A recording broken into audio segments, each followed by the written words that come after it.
안녕하십니까, 알림이 황희두입니다. 어제 저녁 한동훈 딸 논문 관련한 중요한 단독 보도가 또 터졌습니다. 하버드 공모전 주제와 일치했던 내용인데요. 한동훈 딸이 게재한 논문들이 미국 하버드대 국제경제학 에세이 공모전 2021년 주제와 일치하는 것으로 파악된 겁니다. 이로써 입시에 사용하지도 않고 그냥 3년간 연습용으로 작성한 리포트라는 취지의 해명에도 제대로 반박하는 내용이 드러난 거죠. 애초에 약탈적 학술지만 보더라도 한동훈 측의 해명이 어이가 없었는데 더더욱 중요한 보도가 나온 거고요. 한동훈 측에선 해명을 나서기도 했지만 계속된 거짓말에 많은 시민들이 분노를 표출하고 있는 게 현실이죠. 한동훈 스펙 공동체 의혹을 다루고 있는 한동훈닷컴 운영자도 고1이 이처럼 다양한 주제의 에세이와 논문을 그것도 짧은 시간 안에 쓰는 건 불가능하다고 지적했고요. 해당 소식을 접한 시민들도 청문회 위증죄 아니냐, 고발하고 수사하고 처벌받아야 된다.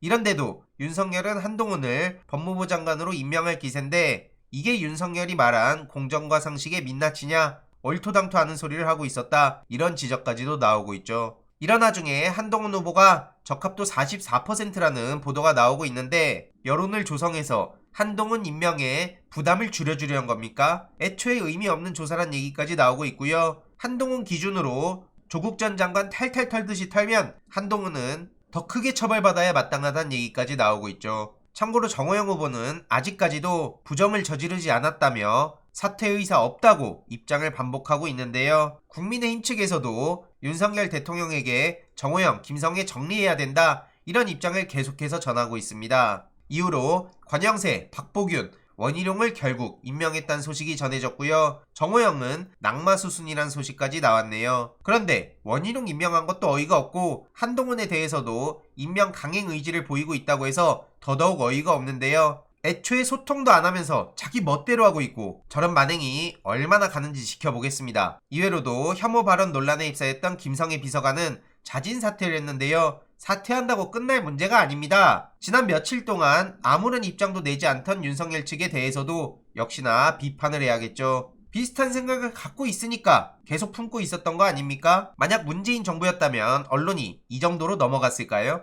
게다가 조용만 문체부 2차관은 성추행 의혹이 터진 상황이기도 하죠. 이번에 문체부 2차관으로 임명된 조용만 씨가 지난달 회식 도중 여직원을 성추행했다는 의혹이 제기됐고요. 체육회에선 사실관계 파악 중이라고 하는데 어떻게 조치를 하는지 지켜볼 예정입니다. 그리고 최근 양산으로 내려간 문재인 전 대통령 사저 주변에서 자칭 보수단체가 밤샘 시위를 하고 있어서 주민들이 피해를 받고 있는 상황입니다. 애초에 저들을 보수단체라고 불러선 안 된다는 거 다시 한번 말씀드리고 싶고요. 도대체 어느 보수가 저런 행동을 아무렇지도 않게 하는 거겠습니까? 양산시와 경찰에 야간 소음 민원이 40건 이상 신고됐다 하고요. 문제는 경찰 30여 명이 배치돼서 대응에 나섰지만 집회를 못 막았다는 겁니다. 집시법 시행령 14조에 규정된 소음 기준을 준수하고 있다고 확인됐는데 이들을 두고 인간 말종이란 얘기가 괜히 나오는 게 아닌 것 같습니다. 아무리 정치적 성향이 다르다 하더라도 이게 할 짓입니까? 그리고 문재인 전 대통령뿐만 아니라 인근 주민들한테도 엄청나게 많은 피해가 가는 게 현실 아닙니까? 경찰은 도대체 이걸 왜 못 막는 건지 의아하단 반응도 나오고 있고요. 적어도 반만큼은 조용히 해주는 게 예의 아니냐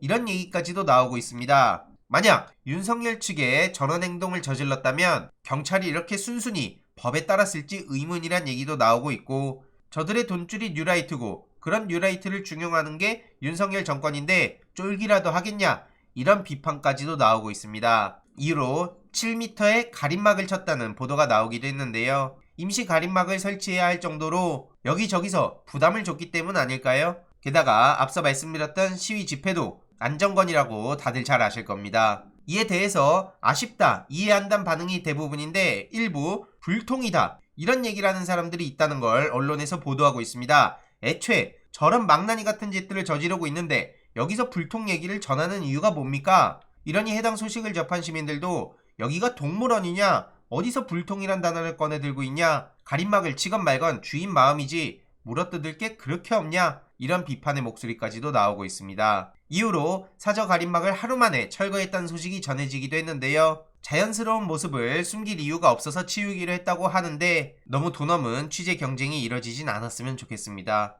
문재인 전 대통령 기록물 1116만 건을 이관한다는 소식이 전해졌고 목록은 12월부터 공개된다고 하네요. 그때 추가적인 소식도 계속 전해드릴 예정이고, 최근 페이스북에 글이 올라왔죠. 귀향 후 첫 외출로 아버지 어머니 산소에 인사도 드리고 통도사에도 인사 다녀오고, 집 정리도 아직 안 끝났고 개 5마리와 고양이 1마리의 반려동물들도 아직 안정되진 않았지만 잘 지내고 있다는 입장을 전하신 겁니다. 중간중간 소식 계속 전해드릴 예정이고요. 어제 다스베이다에 이재명 후보가 출연했죠. 실시간 9만 명이 넘길 정도로 정말 많은 관심을 받았는데요. 이외로도 조국 전 장관도 이렇게 영상 메시지를 보내기도 했습니다. 참고로 어제 공유 드렸듯이 조선일보에서 그대가 조국 광고를 하고 있네요. 자본주의의 힘인가 싶은데 참 염치가 없다는 생각도 들고요. 추가적인 소식들 계속 전해드리도록 하겠습니다. 이번 내용도 유익했다면 구독, 좋아요, 알림 설정, 멤버십 가입 정말 큰 힘이 된다는 점 말씀드리고 싶습니다. 이번 내용도 주위에 널리 공유 부탁드립니다.